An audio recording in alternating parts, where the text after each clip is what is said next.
Thank you. কোকৰাঝাৰৰ সাংবাদিক বন্ধুসকল, দাদা ভাইসকল আৰু গুৱাহাটীৰ পৰা উপস্থিত হোৱা আমাৰ সিনিয়ৰ জাৰ্নেলিষ্ট প্ৰাঞ্জল দা, মই সকলোলৈ ধন্যবাদ জনাইছোঁ যে আপোনালোকে ছবি আহি ইয়াত উপস্থিত হৈছে। বিশেষভাৱে মই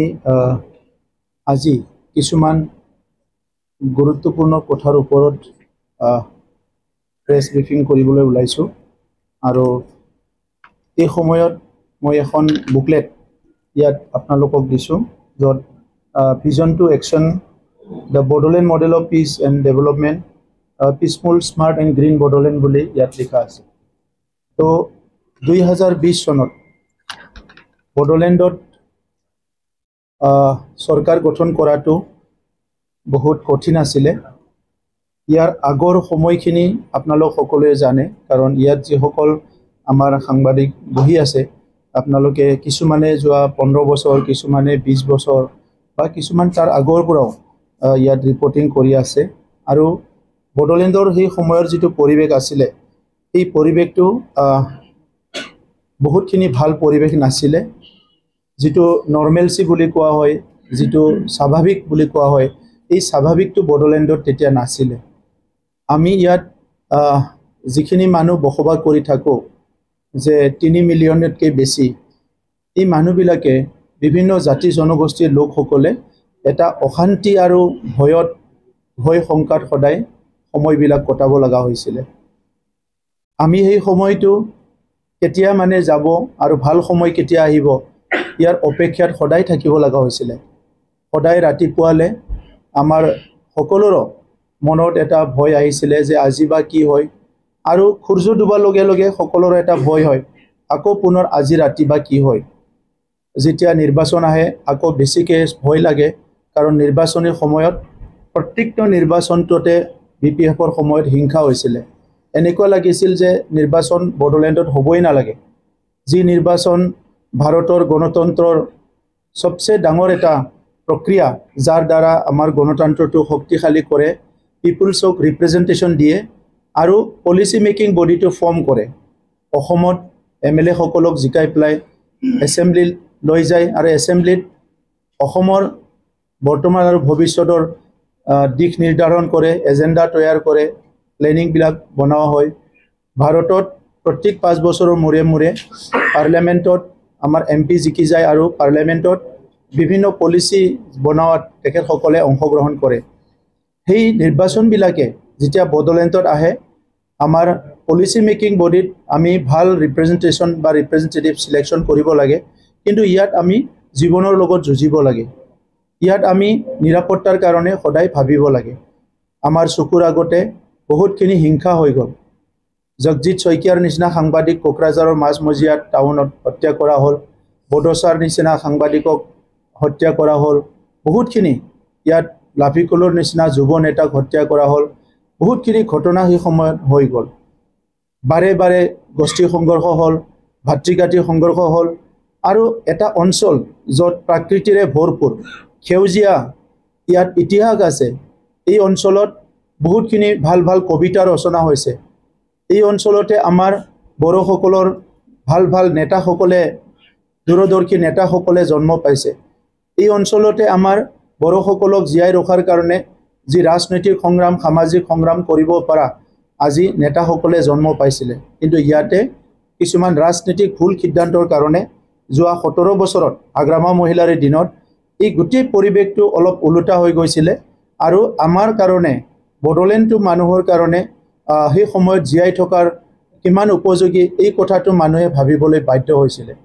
পাতিছোঁ য'ত নেকি 3760 ক্লাবে অংশগ্ৰহণ কৰিছে, প্ৰত্যেকটো VCDCত 67,000 ফুটবল খেলুৱৈসকলে ইয়াত অংশগ্ৰহণ কৰিছে, য'ত ভাৰতৰ প্ৰধানমন্ত্ৰী ডাঙৰীয়াই এই কথাটো তেখেতৰ মন কী বাতত উল্লেখ কৰিছে। আমি দিল্লীত আমি কি পাতিছোঁ,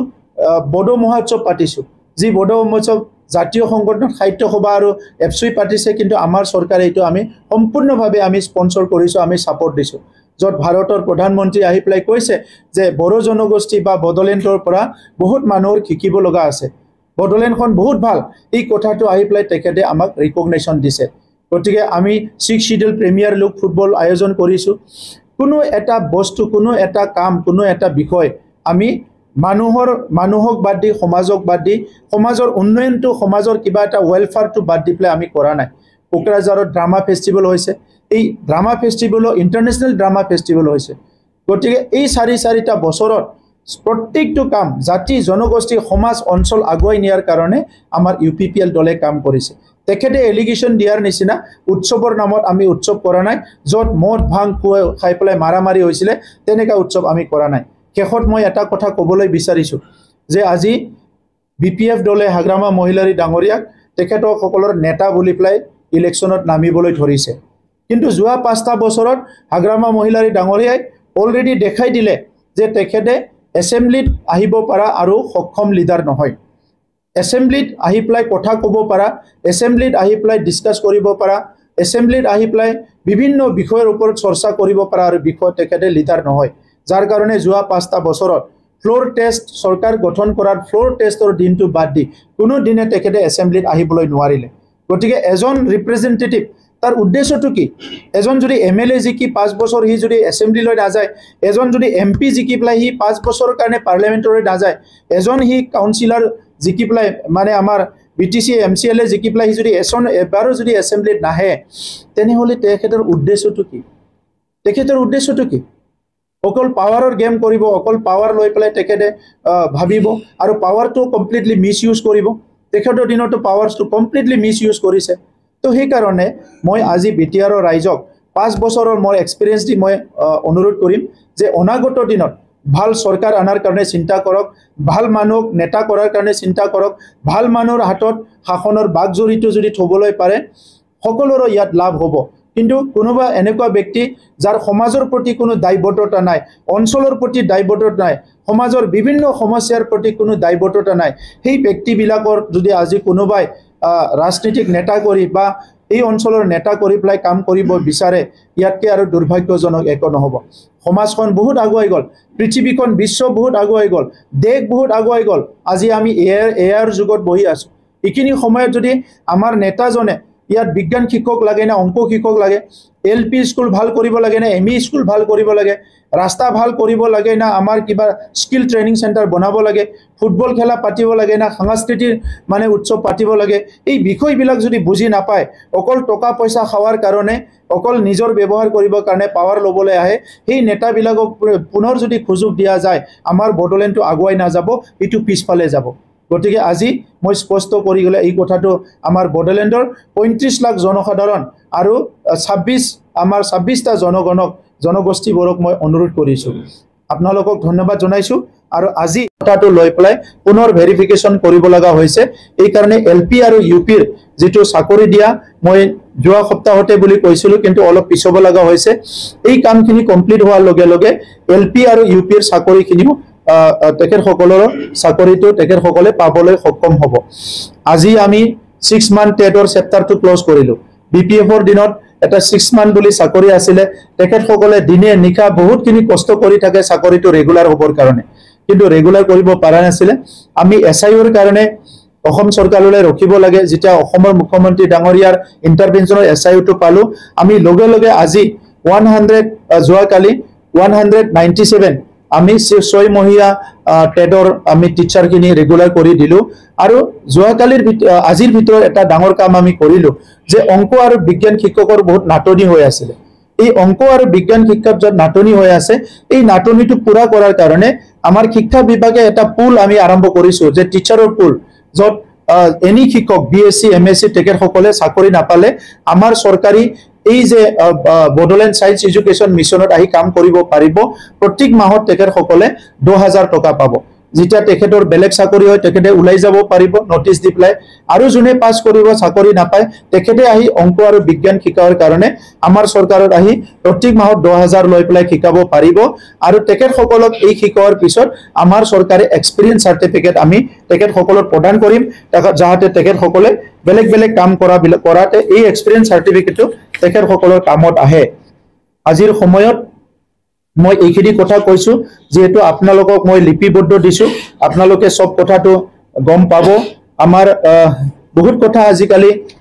হাগ্ৰামা মহিলাৰ ডাঙৰীয়াও কৈ আছে যে এইটো সরকারটো ফেস্টিভেল পটা সরকার এই সরকারটো মানে উৎসব পটা সরকার আমি কোনো এনেকা উৎসব পাতা নাই যত মানুহে মদ ভাং খাই মৰিব লগা হয় এটা সময়ত বিপিএফৰ সময়ত যি ফেস্টিভেলে নাপাতক কিয়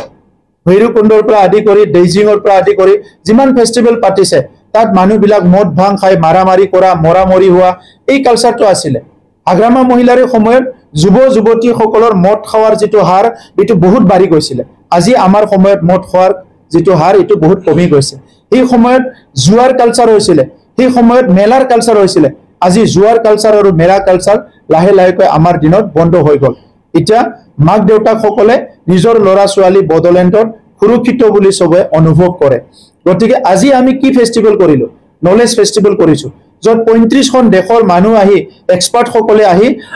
আমাৰ সমাজৰ বিভিন্ন সমস্যা বিলাক লৈ পেলাই আলোচনা কৰিছে বিভিন্ন সমস্যা বিলাক লৈ পেলাই চৰ্চা কৰিছে আমি ফেস্টিভেল পাতিছো ৰাগাম ফেস্টিভেল ইয়াত বসবাস কৰা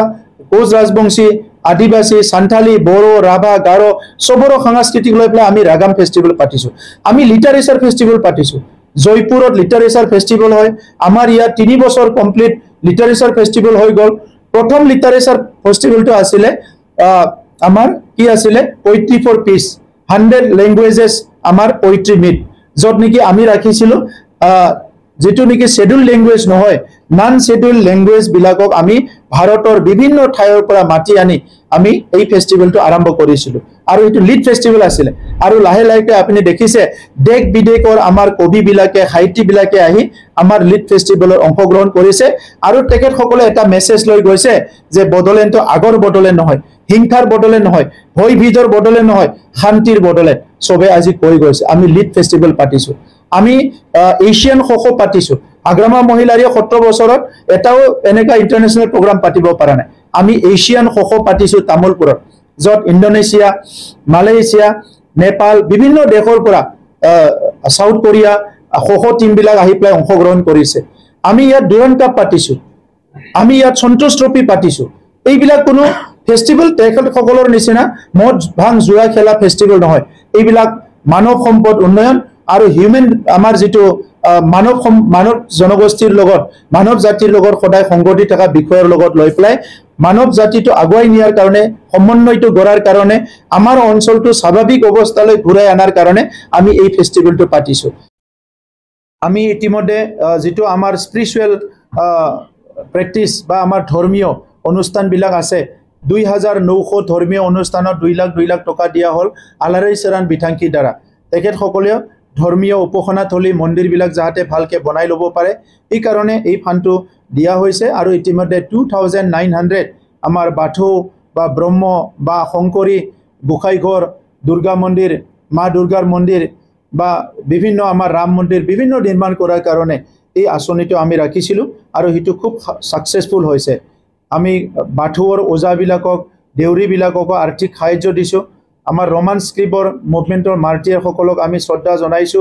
1951 পৰা ৰেডিও চেণ্টাৰত যি সকলে গাই পেলাই বড়ো ভাষা জীয়াই ৰাখিলে তেখেত সকলক সম্বৰ্ধনা জনালো বডলেণ্ড এক্স ভলেন্টিয়াৰ্স বিলাকক আমি সম্বৰ্ধনা জনালো মিছন বৈশুমতি অলৰেডি আপোনালোকক মই কলো সো তেনেকা কৰি পেলাই বিভিন্ন কাম কাজ যোৱা সময়ত আমি কৰিবলৈ সক্ষম হৈছো আৰু এই মোটা যদি চাবলৈ যায় আমি প্ৰায় 1800 স্কুল যত নেকি বৰষুণ পৰি ক্লাছ কৰিব পৰা নাছিলে এই স্কুলখিনি আমি ঠিক কৰিলো প্ৰায় 200 আমি মডেল স্কুলো কৰিলো এলপি এমিৰ কাৰণে আৰু 1000 আমি 1000 আমাৰ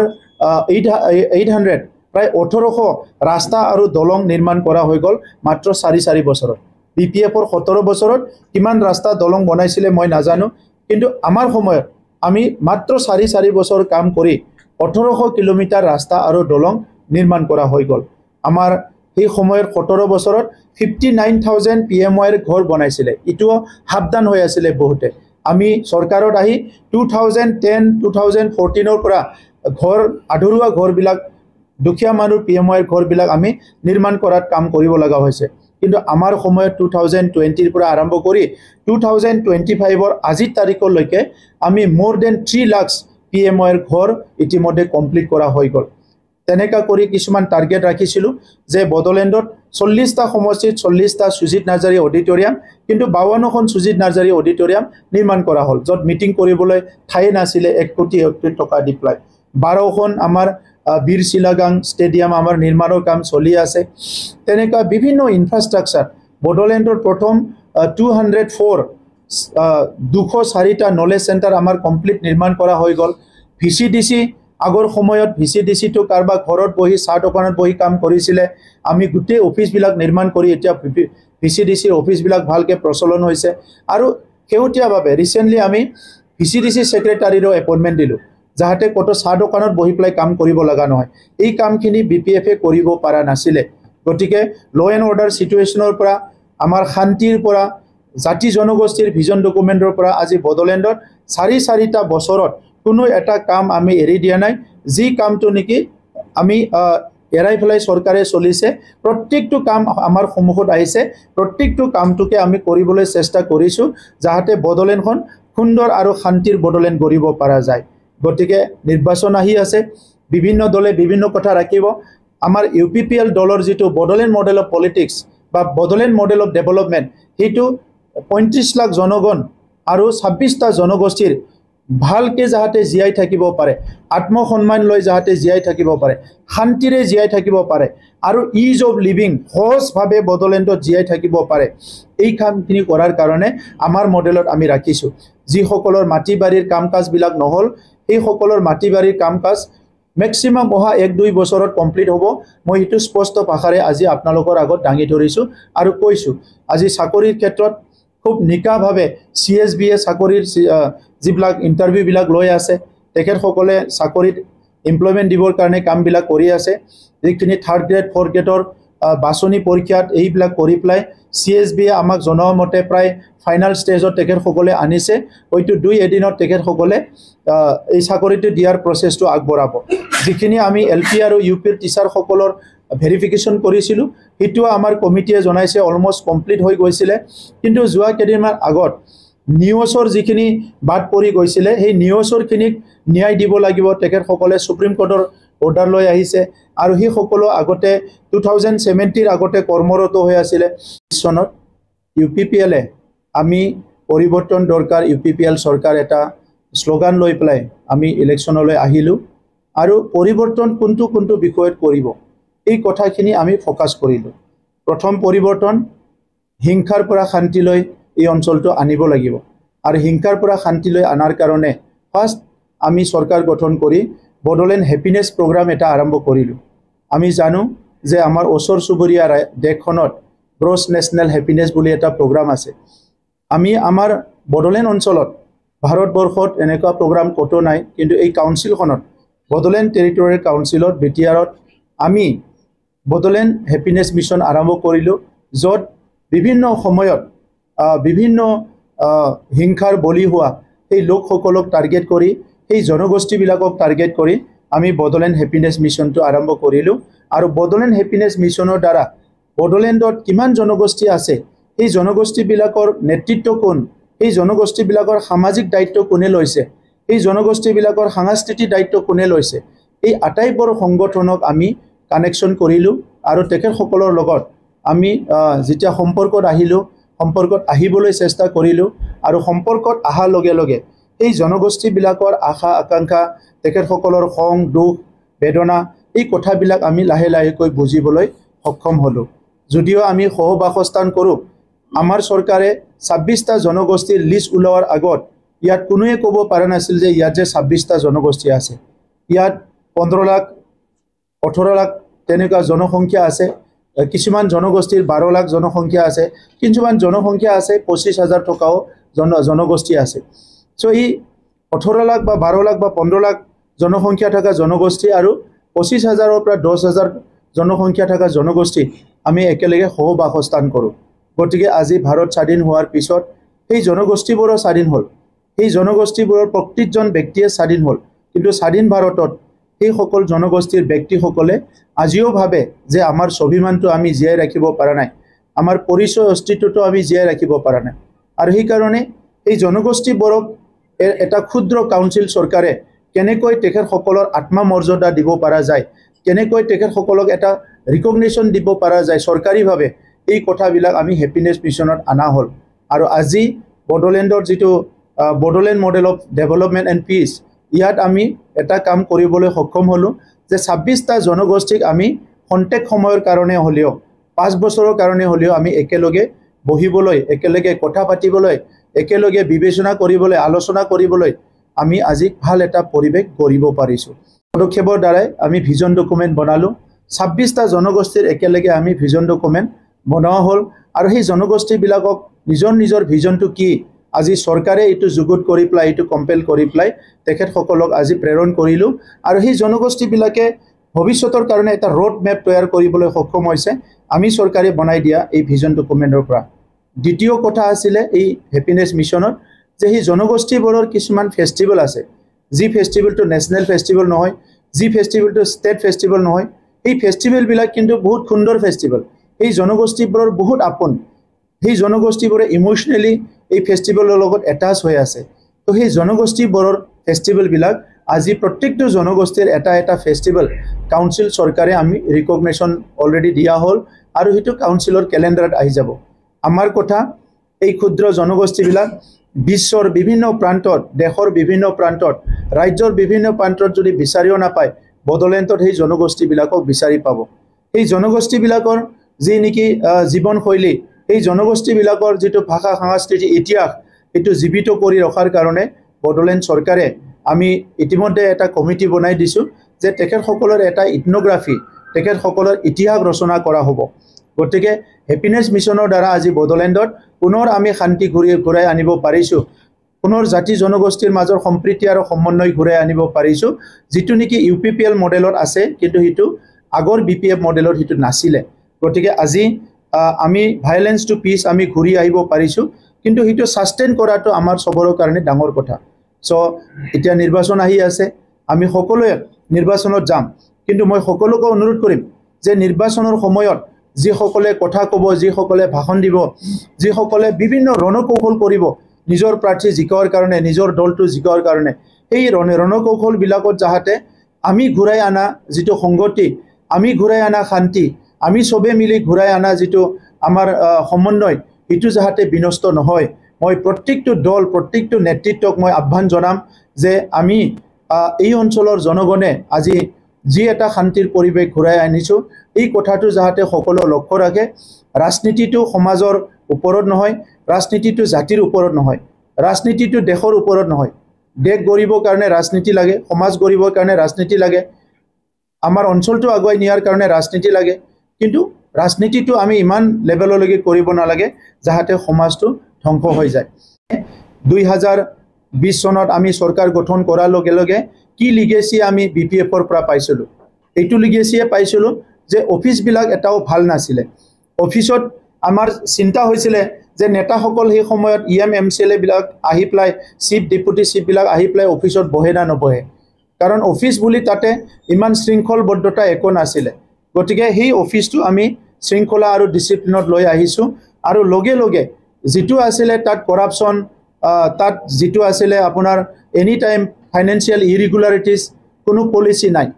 আজি আপোনালোকক মই ক'ব বিচাৰিছোঁ যে আপোনালোকে 17 বছৰৰ চৰকাৰৰ কেক ৰিপৰ্টটো চাওক। এই কেক ৰিপৰ্টত চব কথা আপুনি দেখিবলৈ পাব।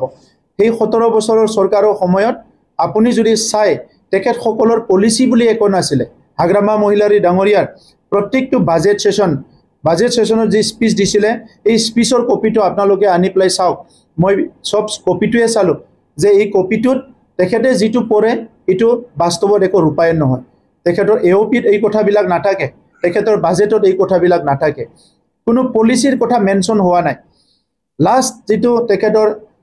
বাজেট ছেশ্যন যিটো পঢ়িছে, তাত 2 লাইনমান কথা তেখেতে অলপমান মিছন ভিজনৰ কথা লিখিছিলে, কিন্তু 16 বছৰৰ যিটো তেখেতৰ বাজেট স্পীচ, তাত কোনো মিছন ভিজন, কোনো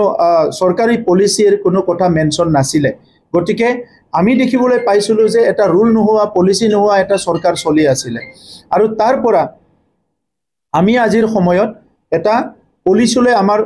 চৰকাৰখন লৈ আহিলোঁ, কাৰণ আমি এটা দীঘলীয়া সংগ্ৰামৰ পৰা আহিছোঁ। আমি সমাজত বহুত ঘাত প্ৰতিঘাত সংঘাতবিলাক দেখিছোঁ, দুখীয়া মানুহৰ আৰ্থিক অৱস্থা জুৰুলাৰ কাৰণে তেখেতসকলৰ দৈনন্দিন জীৱন যাপনত কি হয় এইটো আমি দেখিছোঁ এই সময়ত অসম বন্ধ হোৱাৰ কাৰণে বিভিন্ন বন্ধবিলাক হোৱাৰ কাৰণে